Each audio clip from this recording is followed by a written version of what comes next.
Hey, this is Double R. And I wanted to tell you that Anchor by Spotify is a great and easy way to make a podcast with everything you need and all in one place. Anchor has the tools to allow you to record, edit your podcast straight from your phone or your computer. When hosting with Anchor, you can distribute your podcast to all listening platforms like Spotify, Apple Podcasts, and more. It's everything you need to make a podcast in one place. Best of all, it's totally free. So go down the Anchor app or go to anchor.fm to get started.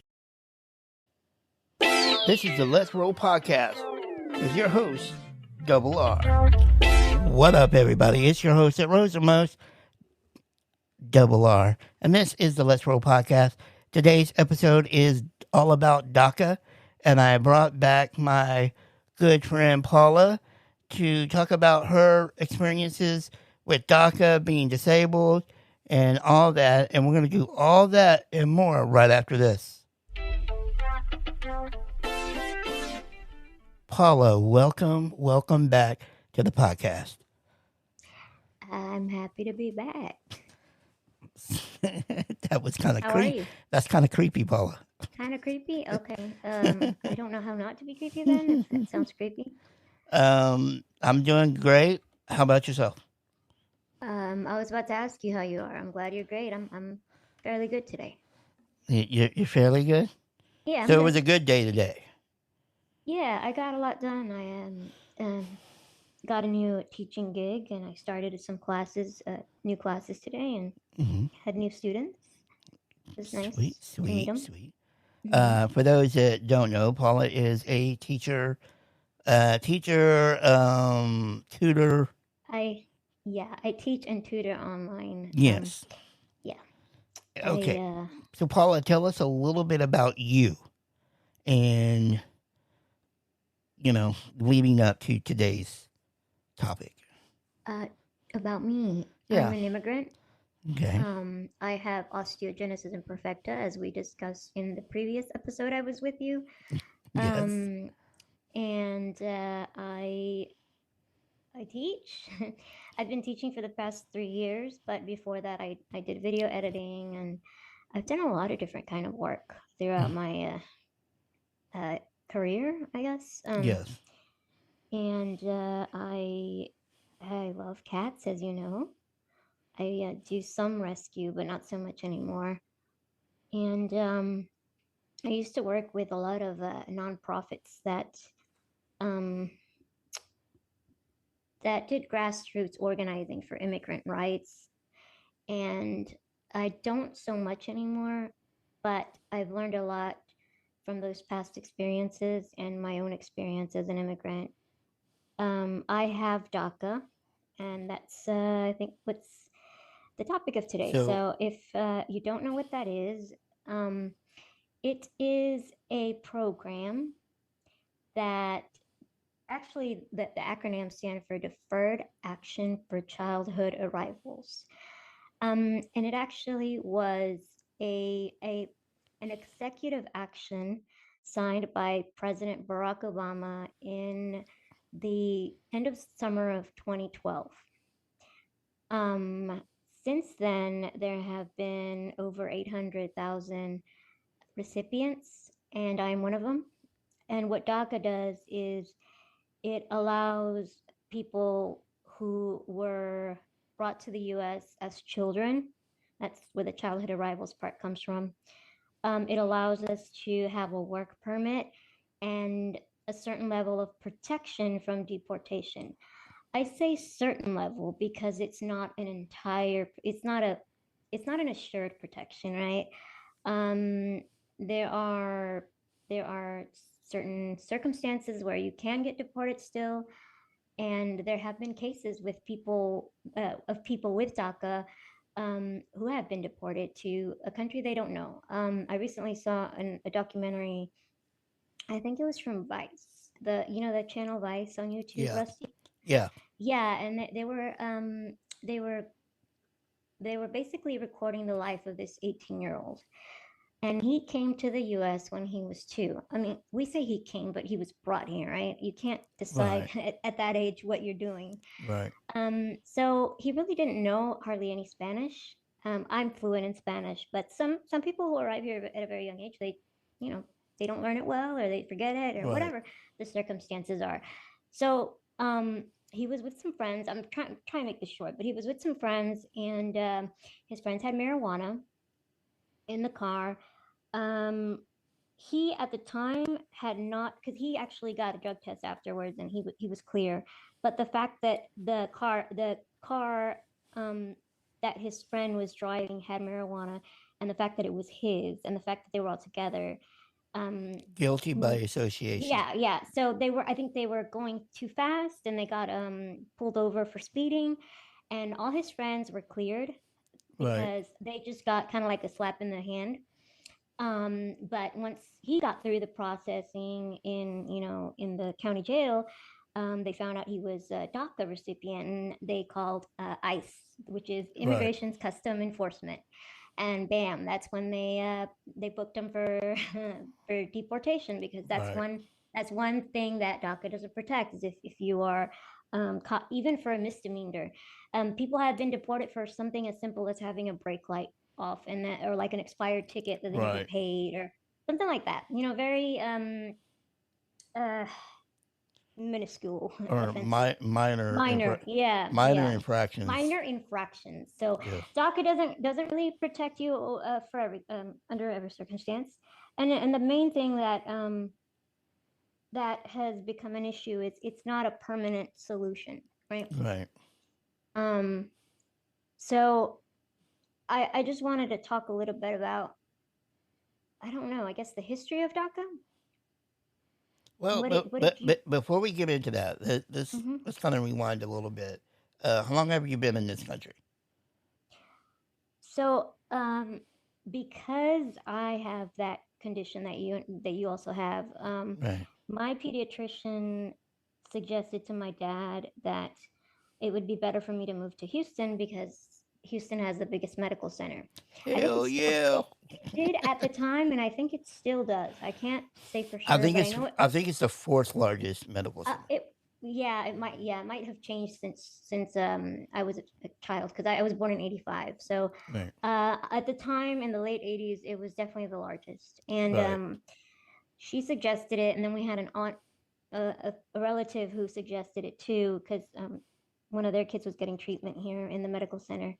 And because it's rare, there weren't really any specialists that I could really Right. have that care for me at the time. And so I was Right. doing really bad. I was breaking, I think my dad said monthly. I was breaking up Right. every month. I was Well, breaking. So you were probably at that age where you broke a I lot was anyway. 3. Yeah, I was Yeah. 3. And he was feeling desperate. And so when I turned 4, he started filing for visas, and we ended up getting a tourist visa in early 1990, I believe. Okay.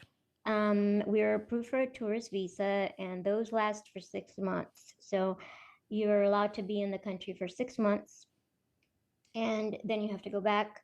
And it's kind of like a refresh. You have to kind of refresh it every so often, or it Right. expires. Right. Um, and my dad really didn't have plans for us to stay here. He had a good business going. He's a photographer. He had a photography studio, and there were times where he struggled a bit, but he, for the most part, made a good living. Right. Um, and so it wasn't like he wanted to move here because he was unstable financially. He just really wanted me to survive and thrive.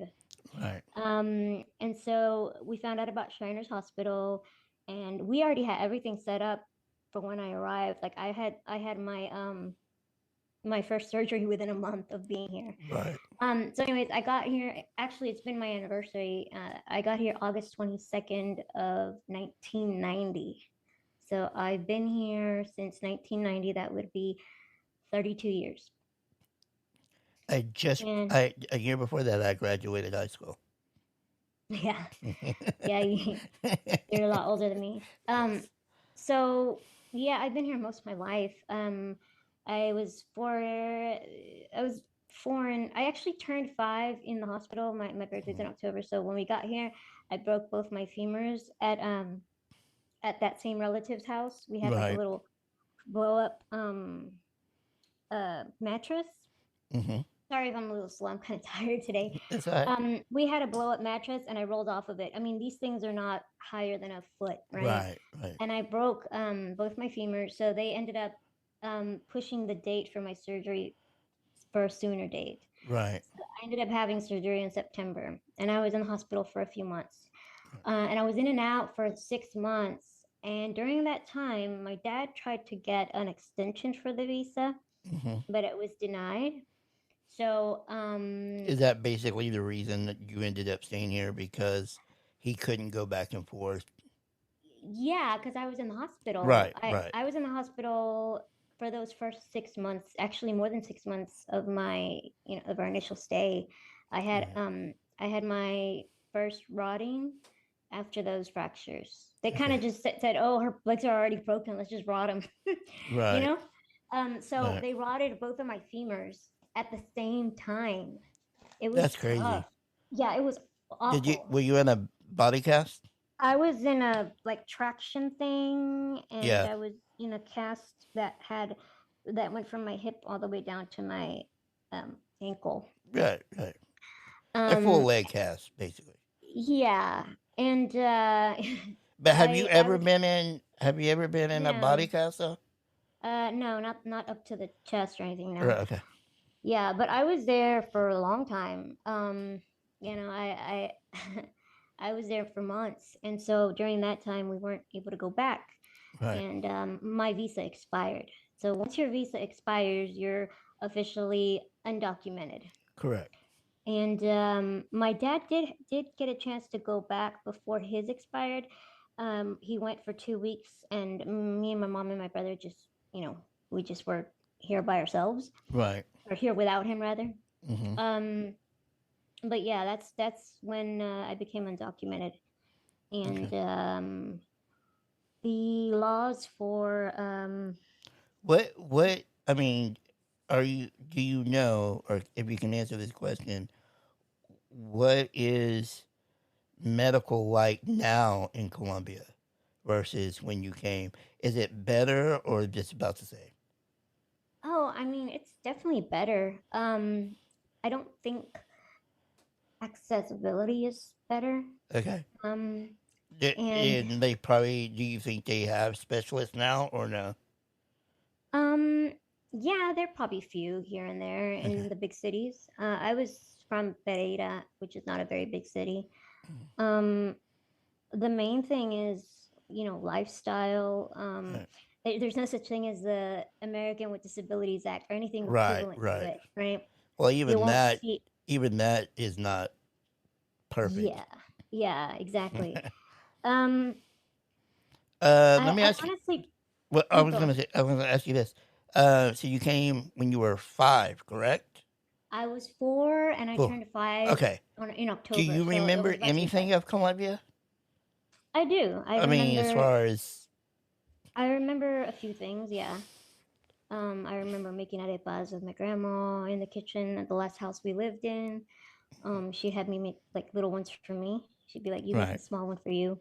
I remember some of the fractures I had in that house. right. I remember the studio, kind of the way to get there because it was very close. It was at a walking distance from our house. Okay, But very little. okay. I have not been able to see any of my relatives. My grandpa died at the beginning of COVID, before COVID actually. He didn't die of COVID. He died of something else. What Um, is that in your camera? Not that it matters, but oh, oh, I had a piece of paper that I I'm forgot like, that I you're forgot that we were, disappearing. yeah. You're disappearing. Um, yeah, I mean, one of the things that is very sad is I really don't have any kind of um Has any of your relatives extended come? family. No, none of your It's relatives have come to visit or anything.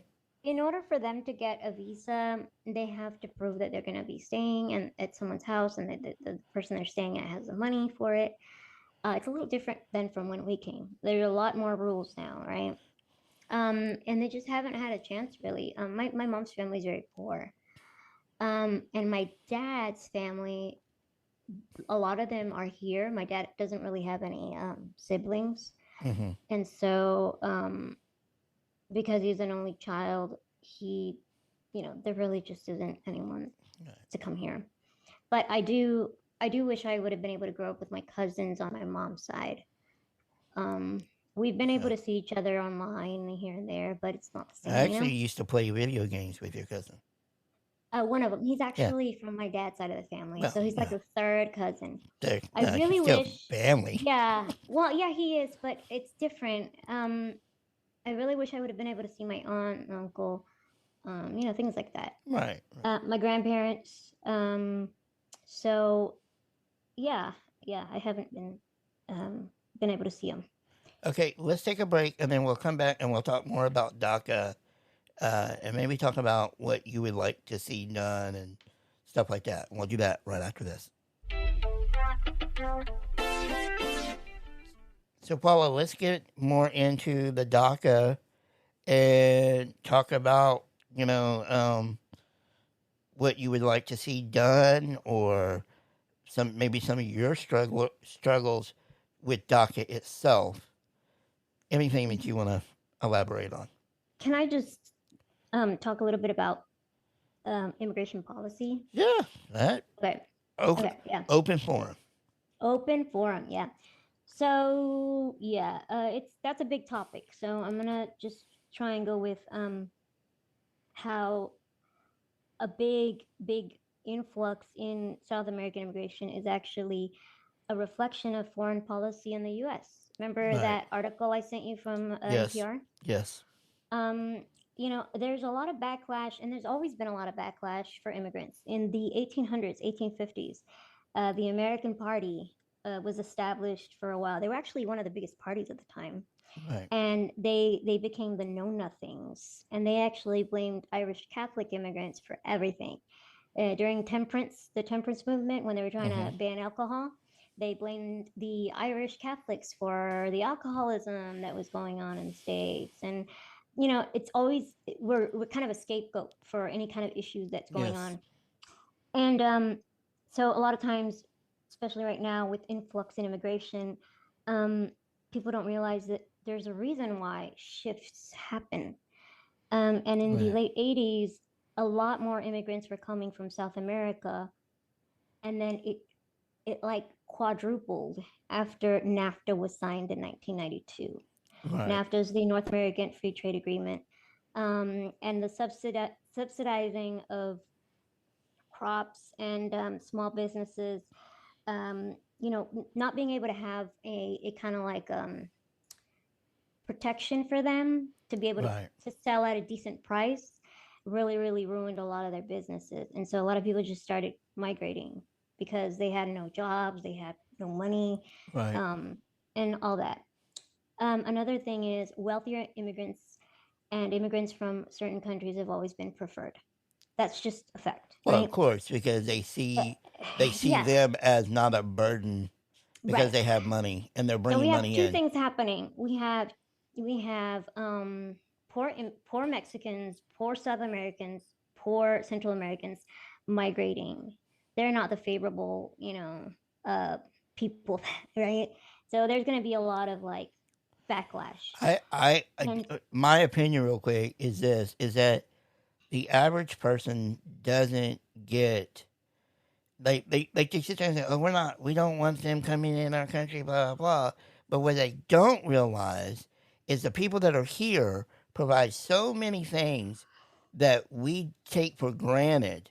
Yeah, and if we turned around and said, "Get out," then we look at it like, "Wait, what happened to?" They're taking our jobs. Yeah, you really want to do that job? That BS can go out the window about they're taking my job. My whole point about NAFTA is this is just one example. We can talk about Contra in the Contras were they were right wing militants. I thought we were talking about a video game actually. But yeah, I know. Actually, the video game is based kind of off that. If you knew that. Oh, I didn't know that. The movie too. I just heard Contra, and I'm like, Contras were right wing militants who fought left wing governments. Like the one in Salvador and Cuba, things like that. Right. There was even Contras in Colombia.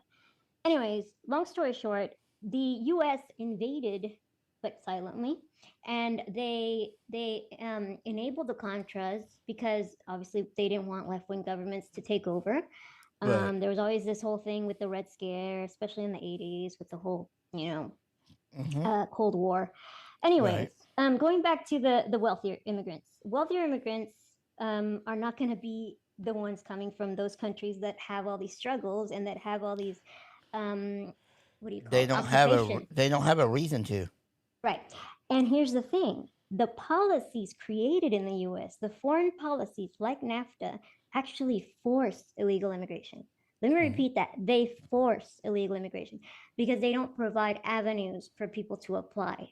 Poor people just cannot apply because there's no law they can apply under. And that's what people don't understand.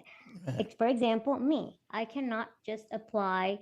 I well, in in my case right now, I do have kind of an avenue just because there was petition through marriage for from my brother, but that's just there's only the marriage option really. Right. Um, and once you lose your status and you're not in an EB1 visa, EB2 visa, which are rare to get, and you actually have to get them before you lose your status. So once you lose your status, like we did when I was in the hospital, you can't get those visas. By the way, those are work visas. People who say work for Google, and Right. one of the executives of Google petitions them to come from Spain to work as Right. like a big high end job, right? Right. Those are the EB1 and EB2 visas. That's not something that a Salvadorian farmer can do. Right. That's not Right. something I can do. Exactly. So I don't qualify. We just don't qualify. So you're kind of left in this limbo where there's no law for you to sign under, right? Right.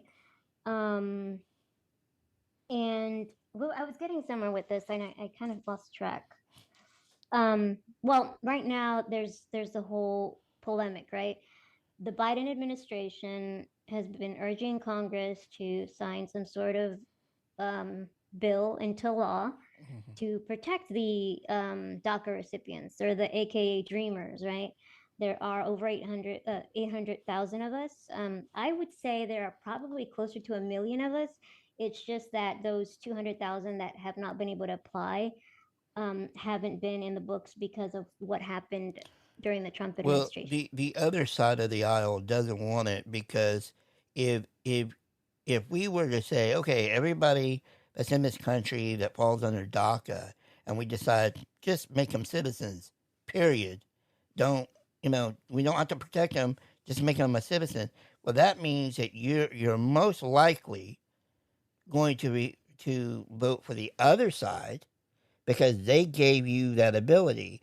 And that's why Yeah. the other side's like, no. What's funny is right now the Democrats kind of campaigned on that, right? They Yeah, campaigned on we're going to do immigration reform right, but that didn't happen. It's been about 2 years now, and that didn't happen. right. Um, the House of Representatives have the majority, the Mm, Senate has the majority, and only the House has signed a bill that gives a pathway to citizenship. But the right. Senate will not sign it because there are too many middle ground Democrats and the whole Democratic Party. Don't even get me started, Rusty. You know how I Well, am. both parties. Let's But not let's not yeah, single just one, but let's just say both. it's Both just parties it's got their become issues. so politicized. Let me tell you Yeah. something right now. The people with TPS, temporary protective status, Hmm. they have been given a little window. So some of them are now able to apply for a green card. And it's like, why don't they do that for us? Because we're more in the spotlight. We're younger. We've been Right. here a long time. A lot of us have been in the political arena, Right. and very very much active in movements, Right. whether it's Black Lives Matter or women's rights or anything like that. Like people with Until the DACA old are until are the the old until the old guard dies off, right. ain't nothing gonna change. Yeah, and so in my case right now, um, because there was adjustment through marriage on my brother's end, Hmm. my brother can petition his parents, which are my parents too, our parents. Right.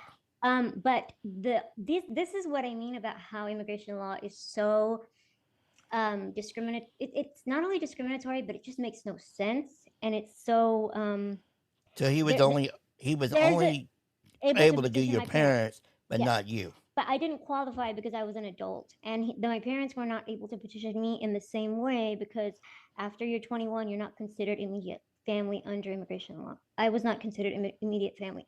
They were, I was not. What kind of So dumb shit is that? yeah, so my case becomes this whole thing called the consular process case, which I have to beg for a pardon, go back to Colombia, have a possibility of being forced to stay there 10 years. There's this whole thing around that. I'm lucky enough that we came with a visa because if I hadn't come with a visa, then I really wouldn't have any options. Right. And that's the option, and that's the situation of many people with the the DACA, or many dreamers is they did come without a visa, Mm-hmm. and again, I don't blame. I don't blame them. I hate it when people say, "Oh, well, there's a way to do it right." Again, let me go back to the example of NAFTA. Policies force illegal migration. You It's a, cannot it's tell not. It's someone not like that you they don't. did something wrong when they're trying to save their own Right. life. I've known stories of 13-year-old boy who was getting death threats by MS-13, and he ended up catching the what they call the monster. The monster was one of the trains that goes from Salvador to Mexico to the U.S. Right. And he migrated here illegally. 13 years old. They call them undocumented, unaccompanied minors. Right. Who could blame him? Same with Right. a mother who might be. There's so many situations you It's just but can't it's like judge. it's not that you don't want to do it the right way. There's no way There to do is it. no right way. Like Well, not just that. the There's right no. way doesn't apply just because of whatever reason, however you got here or whatever. Well, So what I'm saying is policies are not in place right. for poor undocumented people to apply. Right. And that's just because the law is discriminatory that way. And I wanted to go back to, in my case, one of the things that is very discriminatory is, let's say I go with the consular process, right? There's this thing called the inadmissibility rule, and it's Mm-hmm. actually been around for a while. It's been around for decades, but it became a big deal in the 90s, I think. And what it is, it basically categorizes immigrants based on whether they're desirable or not, and that's aside from whether they are able to apply under some sort of law. Right. Usually, the inadmissibility rule takes into account health, criminal activity, national security risks, etc. Some of these, most people would kind of agree, but health concerns, right? One that I think was very ridiculous is in the early 90s, the inadmissibility rule denied anyone with AIDS to get a green card or apply for a green card, even if they qualified under a certain other law. Right. So say someone who had AIDS married a U.S. citizen and got petitioned by them. If they didn't have AIDS, they would have been able to get the green card. But just because they had AIDS, they were denied. Right. That's so awful, isn't it? Yeah. So But we were idiots back then. Well, even now though, let me go to Trump. So in 2017, Trump tried to get DACA to be rescinded. So he said it's illegal. Obama signed this executive order without processing everything right, and it just became this whole thing where they tried to backtrack. Right. And it had been in the courts since. And let me just go ahead. Look go up. ahead. Go on ahead. July. Yeah, July. It was July of last year. One of the Texas federal judges struck DACA down yet again, and so it's kind of been in the okay, is it going to be taken away? Is it not? Can you imagine taking something away after you've had it for 10 years? Well, we had abortion rights for so exactly. many years, and we took that away because we just don't give a shit. Yeah, but consider someone who's had say a career over those 10 years because they've had the DACA work permit, and now it's just taken away. What do they do? Another thing that people don't realize is they make it sound like that all immigrants we're contributed to the country. We are contributing. I know, but what I was going to get at is that what most people don't realize is that they see immigrants as costing the country money, but in reality, immigrants bring in money, and they bring in a lot of money because they still work, they still pay their taxes, So, I mean, I'll say majority. I'm not going to say all of them work, but, what I'm trying to get at is the percentage of people costing this country money that came here illegally is probably very, very, very, very small versus people that do actually Contribute contribute. monetarily, right? And Yeah. and I want to get to that too, because there's this kind of culture in our capitalist society where it's like, if you don't make money, you're not contributing. If you don't, and it makes people that are unable to, say someone who's a quadriplegic, Hmm. and they have very little ability to work. I mean, they could work on something digital like coding, but it's just this idea that you're useless if you can't make money for the government, right? Hmm. That's horrible to me. And going back to the inadmissibility rule, the inadmissibility rule is nothing new, but after Trump had his little hissy fit Hmm. with a lot of things and tried to strike down DACA, um, he made a big deal about immigrants who were getting certain help, like SNAP or in some cases Medicaid. And that's very rare because most of the times you can't qualify. I, for Right. one, cannot qualify for a disability, even though I am disabled. I don't qualify for Medicaid, Medicare. I've even been fighting. Remember, I told you I had been paying for a plan under the marketplace, but people Hmm. with DACA don't qualify, so it got removed. So I haven't had any kind of actual medical coverage for two and a half years now. Um, so the idea that people that have these state-funded assistance programs, he made a big deal about it, and so they added that to the inadmissibility rule, and so it became a huge issue for me personally, because if I were to take the consular process case, my immigration lawyer said you're going to be considered one of the inadmissible, because Right. you would be looked at as someone who would need disability at some point, or Medicare, Medicaid, You would be because of your looked at condition. as a burden because of your Exactly. In disability. fact, that's what they Let's just call say it it. like it is. Let's just no, that's what they call it. If you look it up, it's actually called public charge. Yeah. That's what they call it. You are a public charge.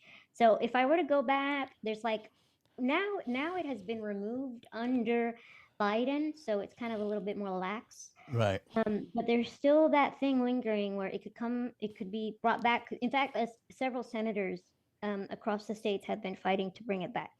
Right. So it's just, it's one of those things where you're kind And of let me pinned against guess, the all of wall. those senators are on the right. One of them is Ted Cruz, and guess what? He's He's not on the even from right. the United States. He was born in Canada. I He's an know it. immigrant too. He's just one of the wealthy immigrants, so he I'm gets just I'm not the I'm not yeah. down. I'm not down on the right side at all. There's a lot of reasons why I'm not on the right side. Uh, Um, but I wouldn't necessarily I say I'm totally on the left side let either. me But let me just tell you about. I was gonna say that gridlock is what has been a big issue with DACA. Is right, Congress can't seem to make any kind of agreement about it, right. and Senator Dick Durbin and oh gosh, I forgot the other guy's name. He's actually a really nice guy. I mean, many politicians I don't really You I don't think that jive with. yeah, I don't jive with, I don't trust. And then I forgot his name. Anyways, oh, Harry Reid is the one that I met. Dick Durbin's the one that seems real nice. Like, I would Okay. have loved to have met him. They both got together in 2001 and they wrote up a bill called the Dream Act. That's where it all started. Right. And that thing has been rolling around Congress for 20 years. Right. So it's just a gridlock that seems like it's never ending. I don't really think that there's anything that's going to be done about it.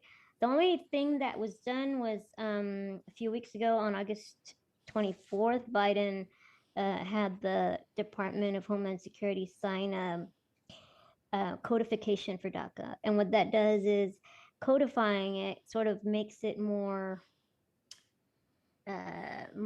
solid law in a way, but not really. It's very complicated. I'm not even gonna get into It's it because I'm almost not. a law then. Yeah, but not really. It has Right. to be a law if Congress were to pass it, but Congress is not. I don't see. I don't see them passing anything anytime soon or ever. Again, it's been in gridlock for 20 years. What makes you think they're going to change, especially now that they haven't done anything in the last 2 years and they have the majority, or the Democratic Party, who has campaigned on this very Well, on one they this really, I issue, mean, they have the majority in the House for sure right but they now, have it in the Senate as well. but It's they don't. very, very slight, but But it's harder in the Senate, as you know, because the Senate should be abolished. That's my opinion. yeah, Um, there's a lot of things that should be abolished. but Uh, um, yeah, it's one of those things where it's kind of sad to think about because we're aging out. People with DACA, a lot of us are late millennials. Some of us are Gen X, not Gen Xers, sorry. Actually, there probably are a few Gen Xers. Some of us are Gen Zs.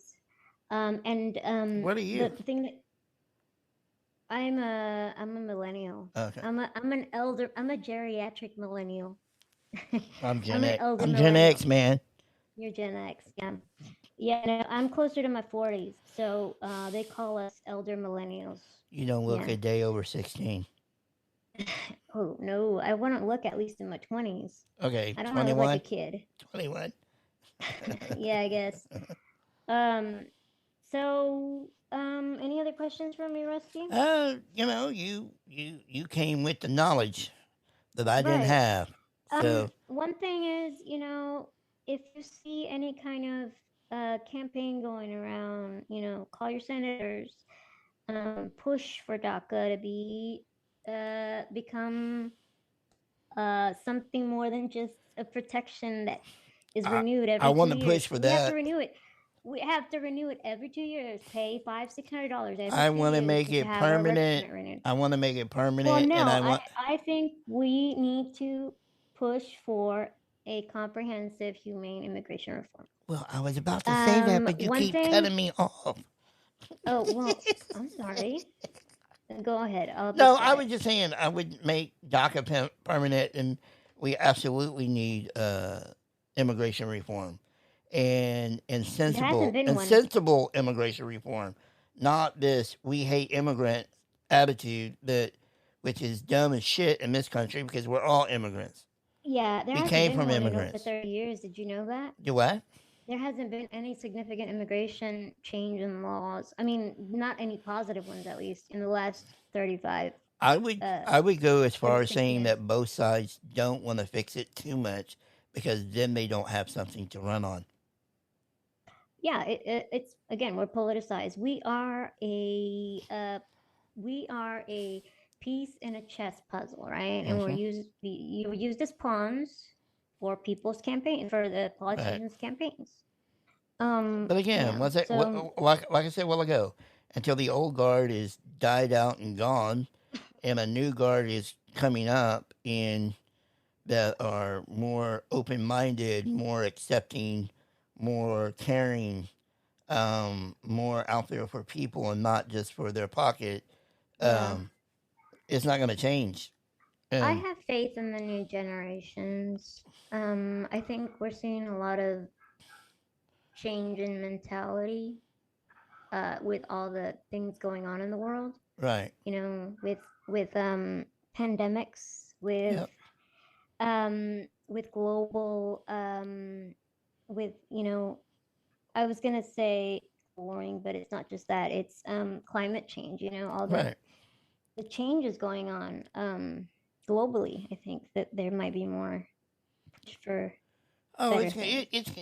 Nobody wants to deal with anything until it becomes a real problem. Yeah, it's like people don't care about things unless it affects them directly. Right. But believe it or not, someone who has DACA. You just might not know because they haven't told you, right?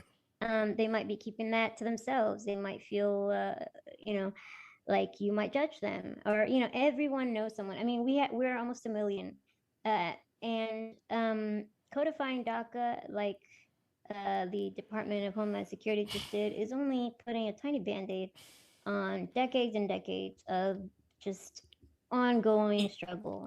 Is DACA mainly a Latin immigrant problem or issue, or is it? So DACA facts: nearly 1 million, 80% are from Mexico, Okay. and the statistics match the migration shift after NAFTA, after several policies were in Right. place with military operations, like I told you earlier, um, and 30% are from Central and South America. So countries like El Salvador, my home country, Colombia, no Cubans, because I don't know if you know this, but Cubans have a free pass because of the Cold War. Okay. They are able to just migrate here and get a green card after a year, which is great. But that should be something that we all have, right? Right. That at least that we all have an option to. Um, so Because yeah, it I is always a kind of South joke. American, I joke. Latin. Well, I joke with other friends all the time, and Yeah, as you know, we have a mutual friend that is not legal. But I always right. joke. I joke if it's a joke. It doesn't mean I'm not trying to be mean, but I'm like, hey man, they're not looking for you. You came over on a plane. I came over on a Well, plane. I'm just I'm Yeah, kind of yeah, yeah, yeah. making a joke. Like you're He's not not the right demographic for you're it. not the Yeah, right. it's like that movie.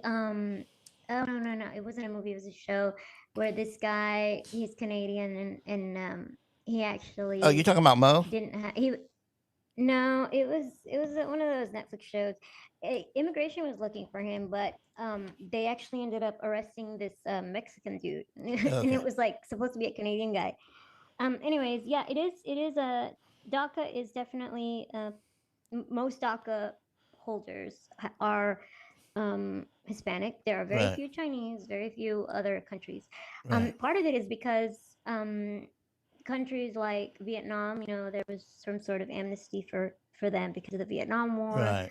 Um, Usually, uh, yeah, there are a lot of And I would factors to that. assume that since Mexico is attached to the United States, that it's a lot more coming from there than there would be coming from overseas in general. Yeah, yeah, Like exactly. you have to get on a plane and have like you Yes, said, a visa to start to get in here. exactly. So it's Um, not really like there's a bunch of planes coming over and ships coming over with right. a bunch I of mean, people. So in the late 20th century, there were a lot of ships, but right, there was no way of detecting them. Now people can detect ships. We have right, we have satellites, so people are not going to be doing that. Um, and people risk their lives coming to an Ellis Island, and a lot of them came illegally, right, undocumented. Um, but part of the reason why most people who have DACA are Hispanic or Latin American is because of the wave. right, Like I told you, it happened right, because it was reactionary to policies that happened in the 80s and 90s. So right. yeah. Well, Um. Paula, I want to say thank you for coming on the mm, podcast and discussing all of this with me and my Yeah. fans and my audience.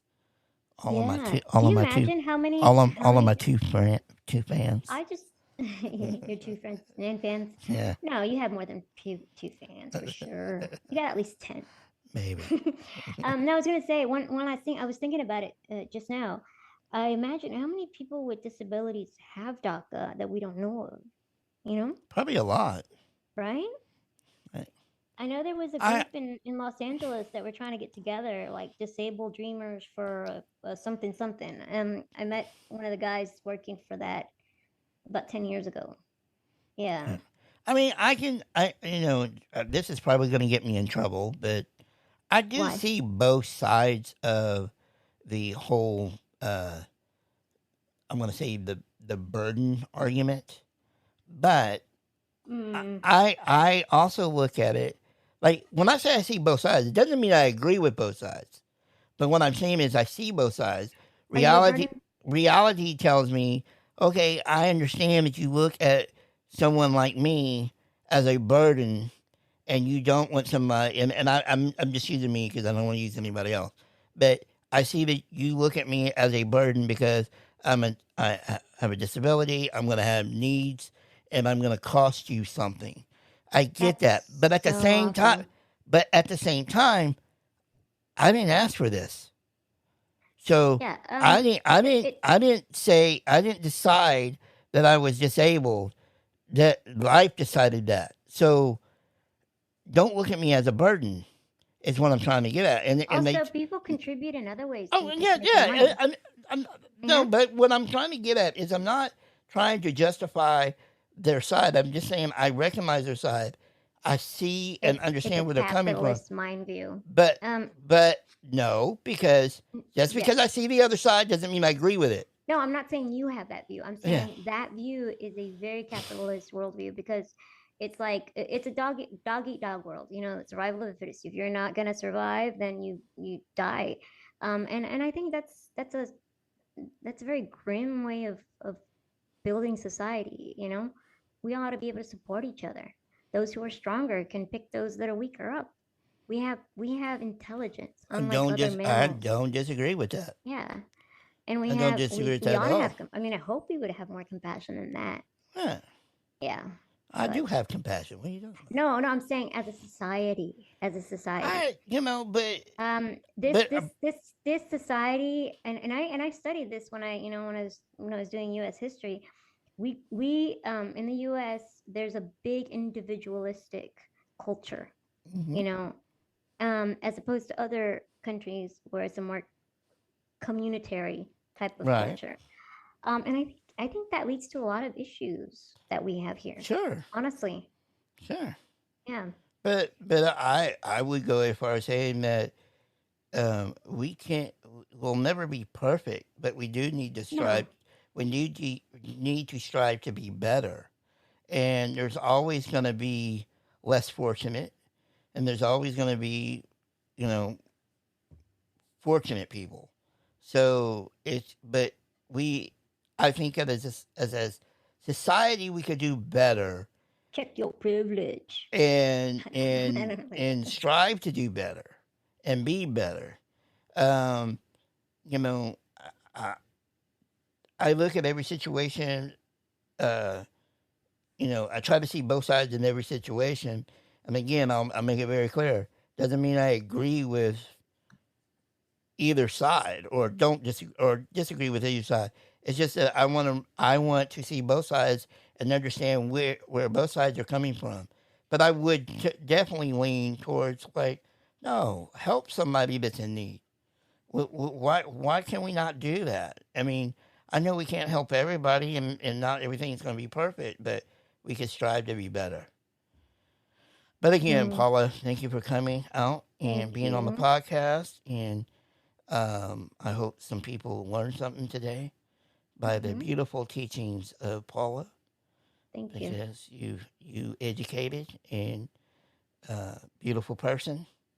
Oh, thanks. And I'm glad, as I always tell you, I'm glad that you're a part of my life and you're in my orbit sometimes. Let's keep that orbit going. I hope things get better for you and things change soon. But with that being said, everybody make sure you go check out the letsrollpodcast.com. And as always, until next time, see you.